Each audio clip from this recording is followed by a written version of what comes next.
You may have noticed that as you're going through the perimenopause and beyond into postmenopause, that you are feeling more stressed. You have a reduced resilience to stress. More small things set you off. And that actually is highly and tightly related to our adrenal function. I talk about our adrenal glands a lot on this channel because as we go through the menopause, our sex hormones fall and the adrenal glands do the backup job of the ovaries. So essentially, they are being put into more work as the sex hormones stop being produced so much by the ovaries. It's also important to know that as we are going through life, we are quite stressed out in any case. So, this day and age, in particular, with so many toxins in the environment, a lot of the food that we eat, even if we eat healthily, it's often depleted by the time it gets to your plate or out of the fridge. And that, in and of itself, means that we're not getting as much nutrition into our bodies as we might ideally get.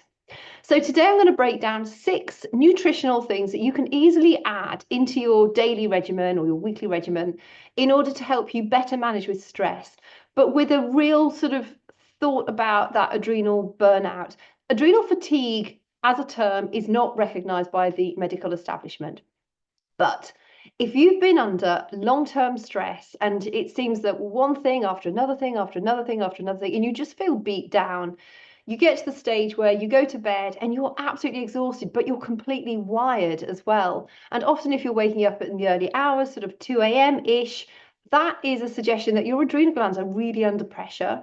Now, recently, I can't talk about it much because it still really makes me cry. We lost a very beloved pet of ours, and the whole sending off for her was incredibly calm and peaceful. However, it's been a really horrible last 18 months or so with various stressors. We've had other deaths in the family. One of my main businesses closed. We've had stuff done on the house that I paid them for and they didn't complete the job. In actual fact, they did the job badly, mounting into about the £40,000 mark. It has been a really, really horrible run of stuff. And with the loss of our little pet, I've really noticed in myself that, you talk about the straw that breaks the camel's back. And I felt quite broken over the last few days. And I know it's grief, and grief we should allow ourselves to experience grief in all its technicolor. However, when we are in good fettle, so our stress management is pretty good, we're living a life that is not super, super stressed, then we're able to cope with these things better. And I think one of the reasons, I mean, I loved her dearly, but I think also another reason that it's hit me so hard is that I'm physically and mentally and emotionally drained.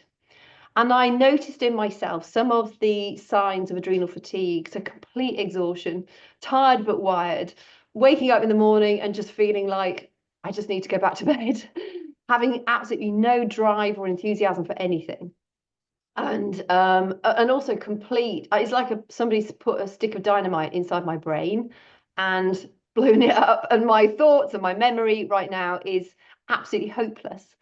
So if you're noticing those sorts of signs in yourself, it could well be that your adrenals are just so stressed out that they really need you to think, okay, you need to make a few changes. Now, one of the first ones, one of the easiest ones, this isn't nutritional, but one of the easiest things that you can do is sleep. If you're able to, if your body's saying, I'm just exhausted, please put me to bed. I know there are the models out there that say keep to a very strict sleep timeline. So go to bed at the same time every night and wake up at the same time every morning, whether you need to go to work or not. I don't think that is the right thing for adrenal fatigue. If your body's saying, I need to sleep, listen to it. These rules and frameworks that we put around ourselves are incredibly helpful when things are going relatively well. But there are times when your body is just saying, I need a break. I need you to look after me. I need you to step back a bit, stop being such a doer, stop being such a perfectionist, and allow yourself just a few days to recuperate. It actually doesn't take ages and ages to get away from that sort of very fine line that I feel that I'm walking right now. And I want you to understand that if you're in that situation yourself, you have to take steps in order to get yourself back away from that precipice. Because otherwise, what's going to happen? You'll probably just have a complete breakdown. You don't want a complete breakdown. You don't want to be in such a position that you then have to go onto medications, which then come with their own side effects. And then you're dealing with like other issues as well. If you can do it holistically and through lifestyle before you allow it to get that bad, and believe me, adrenal fatigue is bad. I don't want to be in this position where I'm in right now, but I can feel it's happening. And so I'm really wanted to talk in depth about that today. Now, last week I did a big one on adrenal fatigue as well. So if you're in that, you might actually want to listen to that video too. I will link it in the description box below, and it'll also pop up at the end of this video as a suggested video for you to take a look at. This one really is about sort of 6 things that I think you can easily start to take now that are going to support your adrenal health. But just know that don't just take the supplements and then keep doing all the stuff. Take the supplements and take a step back. Allow yourself a few days of just rest and relaxation. Let other people do other stuff. And if the house is a mess and the garden's a mess and something else is, just let it go for a few days. It's not going to make any difference. If you need to sleep, sleep. If you need to get up and potter, potter. But allow yourself these little sort of times, these interludes where you can just step back a bit until you feel like you've got a bit of vavavoom coming back. Firstly, omega-3s. It's a really simple supplement you can take. You can get it from cod liver oil, fish oil, and make sure you get a high quality oil. If you catch your own fish, you probably got enough fish oils and omega-3s inside you. You also get them in nuts and seeds and things like that. But often when we are at such a critical point, just getting a supplement that you take for a while is not going to do you any harm at all. Fish oils are high in EPA and DHAs, which are essentially the things that have that anti-inflammatory effect in your body. Prolonged cortisol and adrenaline increases inflammation in your body. Cortisol in healthy amounts is really vital for our survival. We need cortisol. So it's not the baddie that a lot of people make it out to be. I know we talk a lot about, and I talk about cortisol loads because of the link to our adrenal gland health and our menopause symptoms overall. However, you do need to be aware of the fact that in the right amounts, it's really healthy.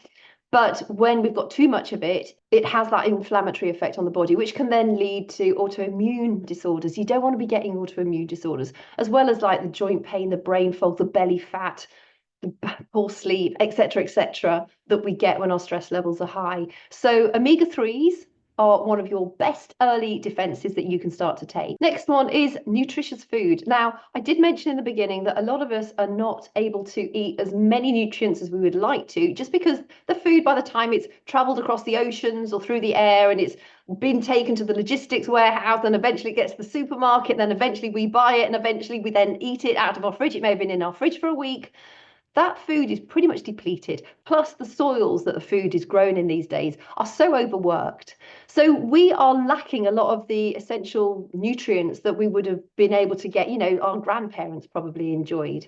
So you need to be focusing on healthy foods anyway. You do need to eat healthy foods. Don't think, okay, well, it's just a load of rubbish, so I might as well just eat what I want. So do focus on things like nuts, seeds, fruits, vegetables, lean, healthy protein, fats. We need our fats. Fats are so, so important. Cholesterol gets a really bad rap, but cholesterol is actually the precursor for all of our sex hormones. So while your sex hormones are declining, you need that cholesterol. Without the cholesterol, you have no sex hormones. We need cholesterol. It's incredibly important. And thankfully, there's a lot more research and studies going into cholesterol right at the moment. And yes, you have your good cholesterol and your bad cholesterol. It's actually not as simplistic as that. It's the triglycerides, really, which are causing the issues with cholesterol. So you want to be making sure that you're eating just a wide range of healthy fats, like avocados, nuts, seeds. I leave my skin on my fish when I eat it. I leave the skin on my chicken thighs when I eat them.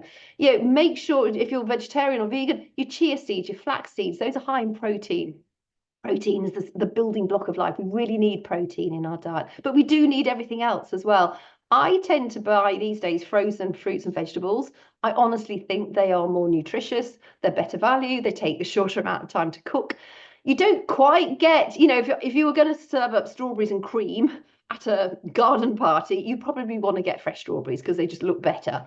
But if you're not, if it's just your own consumption, and I have berries every single day in my yogurt. I don't care what they look like. I'd rather them be more nutritious and they're dead easy to prepare. So I invest in a lot of frozen fruits and vegetables, and I would suggest that you try them too if you don't already do so. You'll save yourself a packet. They're more nutritious, they're dead easy to prepare, and you just need to have the freezer space to do that. But make sure that you are eating a wide range of different colours, different varieties. Try and introduce maybe a new fruit every month or so, and maybe try a new vegetable every month or so. So you sort of expand your range, and don't overcook things. Try and include a variety of raw and cooked tomatoes and bell peppers, for instance. They have different nutritional value whether they're raw, and you release other things when they're cooked. So just be mindful of that. And also fermented foods, I'm including them in this sort of number 2 point for nutrition. Fermented foods are so important for your gut health.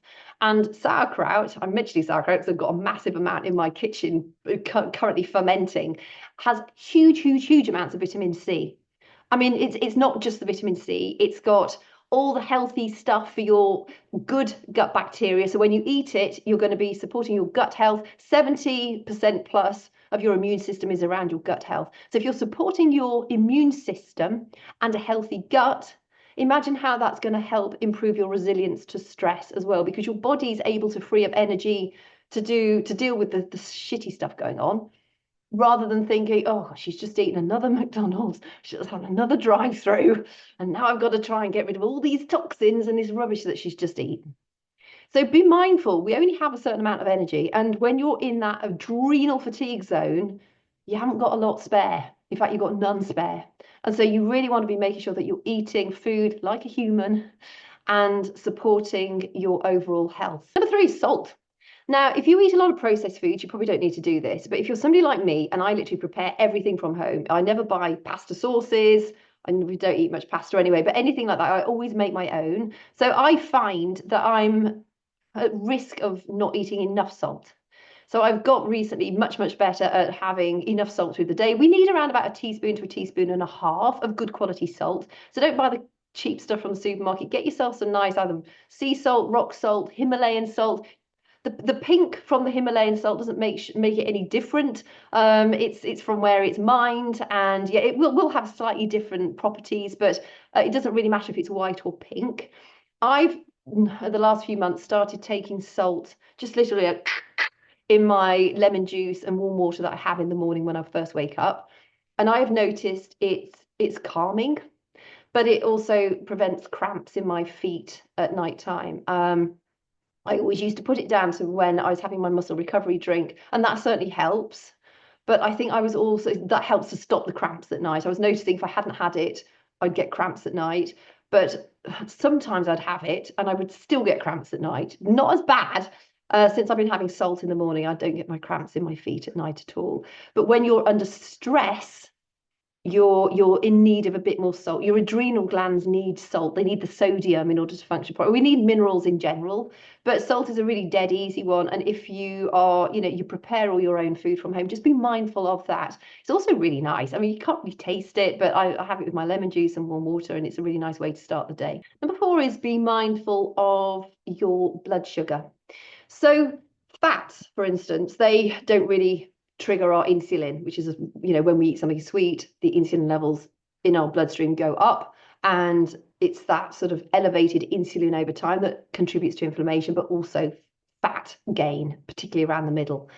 What you want to be doing is making sure that you're eating a balanced diet. So I sort of covered a lot of that already, but just be mindful that you can eat the healthy stuff, but also reduce or ideally cut out the unhealthy stuff. So the refined carbs, the cakes, the cookies, the chocolate croissants, the plain croissants.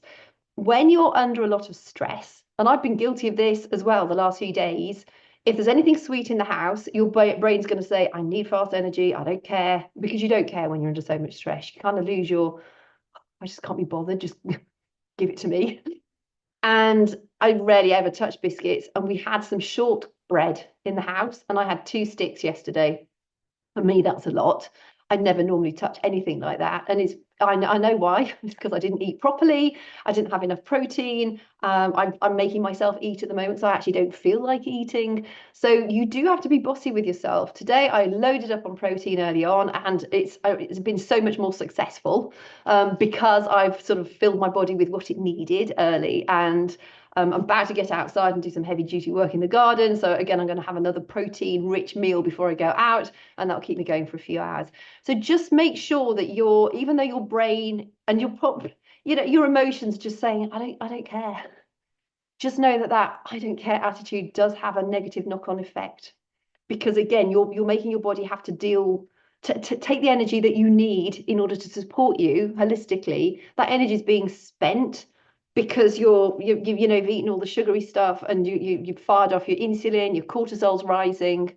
You don't want that to be happening when you're in.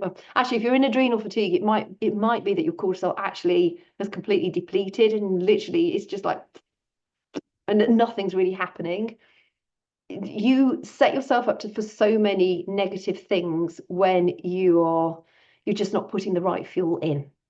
So don't expect miracles if you're feeding yourself the bad stuff. And that includes the processed foods as well, the ultra processed foods, the drive-throughs. You might think you're giving yourself a treat because you don't have to prepare dinner that night. You're not really. That treat is coming back around and biting you in the bum hard. So just be mindful of that. B vitamins is number 5, and B vitamins are incredibly important for your nervous system regulation. When you're under a lot of stress, you need more B vitamins, not just to support you, but you'll be gobbling through the B vitamins that you're naturally getting. Now, most of us get enough B vitamins through the food that we eat, but under severe stress, I'm going to list a few of the B vitamins now that you might want to be aware of, so that you understand which are which. Most people have a multi B complex, but it might be that you're thinking, I probably need to supplement specifically with this one. So I will just list them out so that you've got a better understanding. But B vitamins are just incredibly important. If you've ever been on antidepressants, you've probably also been advised to take B vitamins by your doctor. They are really good at nervous system regulation. So firstly, B5, pantothenic acid. That is one of the most important B vitamins for adrenal regulation. Some of the best sources for B5 are avocados, eggs, salmon, sweet potatoes, mushrooms.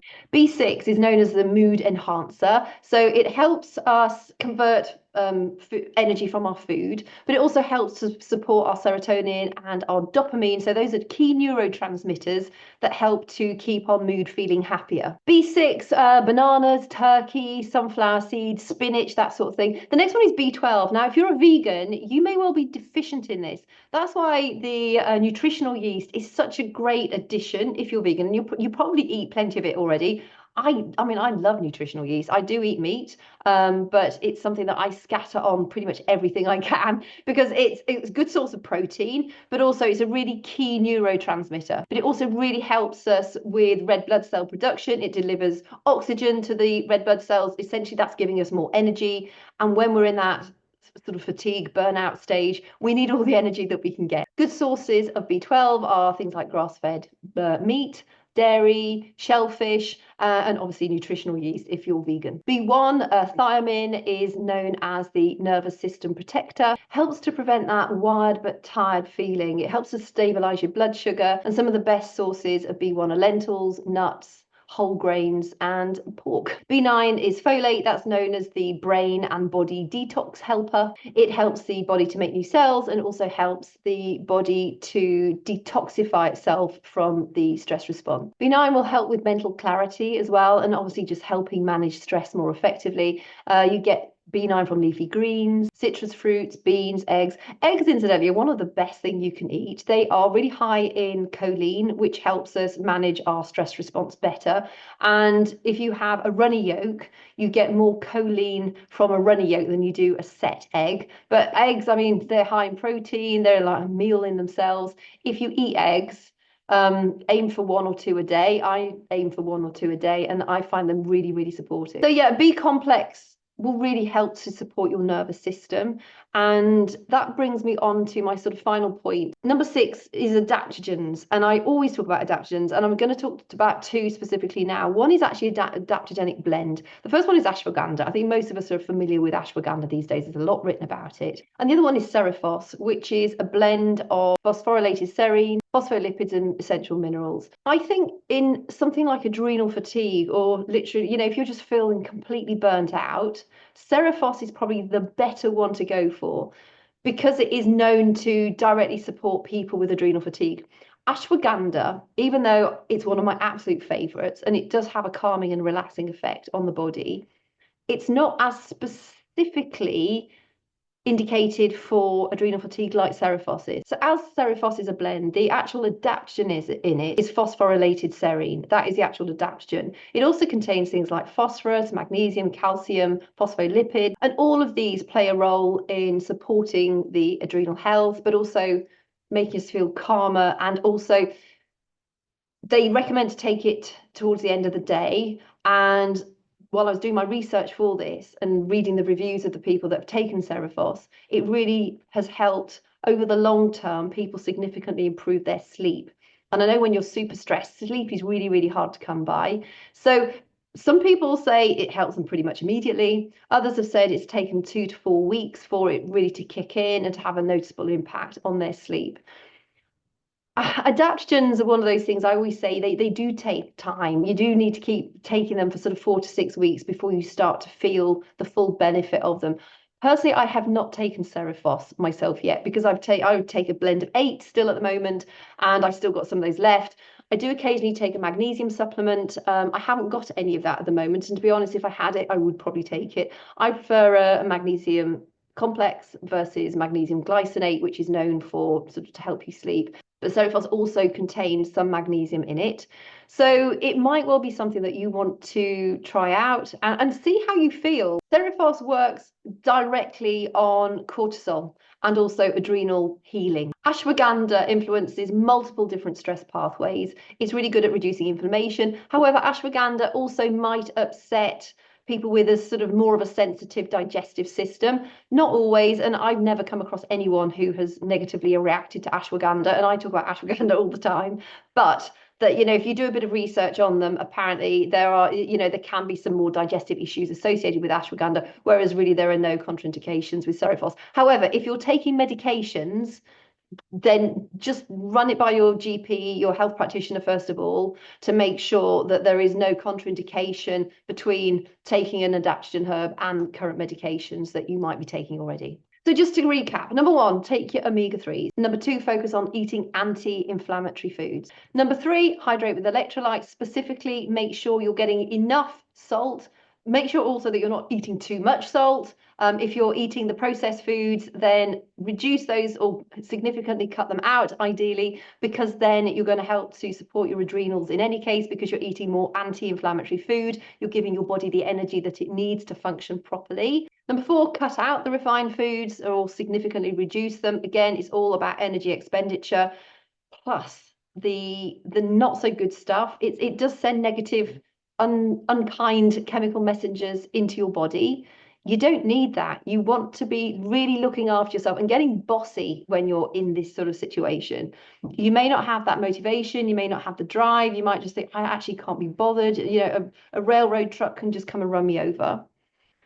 In all honesty, that is not getting you anywhere. And I know what it feels like. Just take a few steps. Just focus. It's easy. Focus on real food. Drink water. Add a little bit of salt to it if you don't, if you're maybe not getting enough. Get an omega-3 supplement. That's one of the easiest things you can do. Number 5 was possibly getting vitamin B complex as well. I would definitely do that. And number 6 was either Cerephos or ashwagandha. If you have ashwagandha already, make sure you're taking it. If you haven't got either of those, Cerephos or ashwagandha, possibly consider Cerephos, because if you are really near that adrenal burnout or you're in adrenal fatigue, and you won't get classified by a doctor with adrenal fatigue, because it's not a medically recognized term, but if you see a functional doctor or a holistic health practitioner, they will notice it. They'll know what you're talking about. and they will recognize it. So, that might be something you want to do, is go and have a chat with somebody who is not in the standard mainstream medical world. So I hope this has been helpful to you. If you're in that situation of burnout, just listen, really listen to what your body needs, but feed your body with what it needs too. Don't allow the fact that you're feeling literally run over millions of times to be the excuse to and not actually take action to look after yourself, as hard as that is during those hard moments. You do need to, and it will help you build back up so that you can become more functioning again. You might say, I actually don't want to become more functioning. In the longer term, you will, and you kind of just have to be your own best friend. Imagine how you would speak to your own best friend in times of need, and do that to yourself and take action on it. And sleep whenever you need to for the first few days. It'll help lift you out of that adrenal fatigue. Your body heals when you're sleeping. So allow yourself that rest. Get to bed earlier. Avoid the late night movies. Even if you're thinking, I just need to watch something to let my brain just frazzle and try and go to sleep. Again, I'm stuck in that zone at the moment. Maybe listen to relaxing music, or in an ideal world, because we bombard ourselves with stuff all the time, either visually or auditory. Maybe get to bed, do some deep breathing, some box breathing. So in for 4 through your nose, hold it for 4, out for 4 through your nose, and hold out for 4. And do that a few times, because that will stimulate your vagus nerve. I'll talk about that in another episode about in adrenal health. That will bring down that stress response, which you need to do. And while you're doing your box breathing, maybe focus on just something peaceful. For me, these days they change, but at the moment it's like a glass bowl of bentonite clay in water, which makes it's just basically milky clay looking water. And sometimes it has a ripple on it, sometimes it doesn't. And I focus on that. And when I'm doing my box breathing and I just focus on that image in my mind, it sends me off to sleep. I have tried, when I'm not in as extreme circumstances as I am right now, I can listen to a book and I can listen to music and I can drift off. At the minute, that is too stimulatory. The same actually goes for workouts, because I'm all about strength training.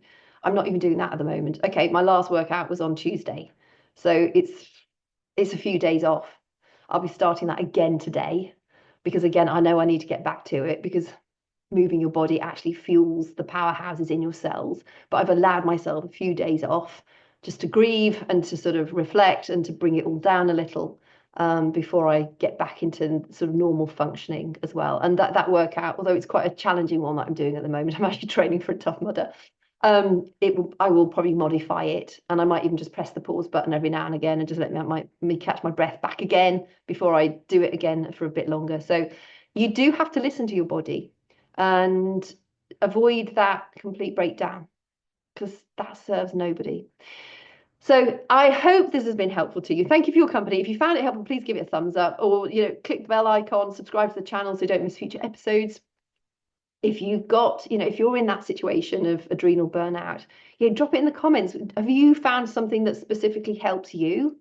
Or if you just want to share your story, drop that in the comments below.